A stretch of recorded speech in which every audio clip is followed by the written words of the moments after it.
متقلدا في الحق والبرهان هذا كيكوي وحدي جاكار موغيو هذا رسول الله يوم نزولي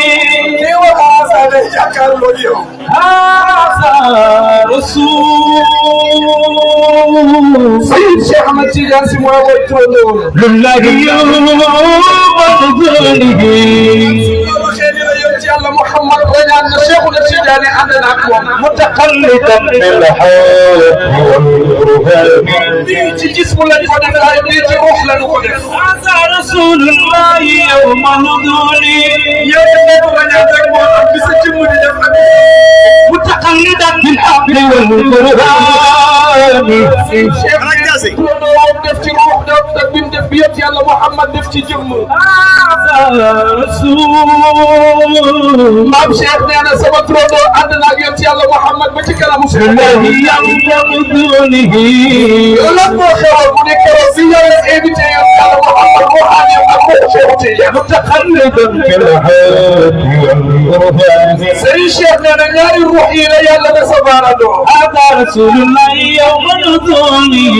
dulaat maam cheikh nag événement ba réyoon na mu ne kaay leen ma nettali leen متقلدا في الحق والبرهان ak gan ku la ñëw sax boo ko dee am di ko xaar am na anam boo koy xaaree هذا رسول الله يوم نزوله Serigne Cheikh nee na yont yàlla Muhammad ànd naag turandoom Cheikhu Tidiane ñu la wuy ji seen borom ci ruux la nu ko def متقلدا بالحق والبرهان maam Cheikh nee na ñoom ñaar ñi ànd kenn ku ci nekk da ngaa yenu ba 10 moo tax ñu préparé événement ba متبسما فرحت بسف الملائكة ak bu nga laajee waxal ni keroog bi yont yàlla Muhammad di rañaan ni ko yàlla teeroo bi mu ànd Cheikhu Tidiane noonu la ko yàlla teeroo بسطوا إليك أكوفهم بتفاني lalal nanu tappi Cheikhu Tidiane lalal ko yont yàlla Muhammad waaye defaral leen ko jóg يتلقنون صلاتك العظمى التي maam Cheikh nee na keroog bi turandoom di fekk yont yàlla ànd ak yont yàlla Muhammad di leen ci suñu ñaar mooy yont yàlla Muhammad ak Cheikhu Tidiane lalal nañ leen tappi defaral nañ leen ko jóg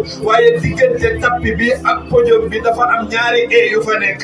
yi ay malaaka ñoo ko def malaaka yi ñoo jàppoo ñoom ñaar ñoom malaaka yi kenn ba egg ca podium ba bis bu nekk boo fàttalikoo bi ñuy burdu nanu daan burdoo jamono yonuy burdu boo ko fàttalikoo bu Serigne Abdou daan génn di ànd ak Serigne Mansour am na ñaari rang yu waa Koskas daan def ñuy dox ca digg ba noonu la malaaka yi def Cheikhu Tidiane ak yonent yàlla Muhammad nekk ca digg ba tapi ba ñaara cay dox moom Cheikhu Tidiane ca doon dox ak Rasulullah yi Seydi Cheikh Ahmed Tidiane si nee na malaaka yaa ngi def ay sàppe waaye yàlla ku mën a organiser la diggante malaaka mu nekk ak moroomam wildaanul muxalladuna mooy xale yi faatu te amuñu bàkkaar ñoom la yàlla dugal ci diggante malaaka yi Seydi Cheikh ni soo ko bëggee dégg den seetaan championnat Europe yi di nga gis joueurs yi bu ñuy génn ci vestiaire yi kenn ku nekk jàpp ci benn loxo xale mu ne loolu defuñu ko pour xumbal dañ ko defar pour taar mu ne keroog bi yëpp yàlla Muhammad ànd ak Cheikhu Tidiane malaaka yi yooyu ñu defoon dugal xale yi ci seen diggante dañ ko def pour taaral daje bi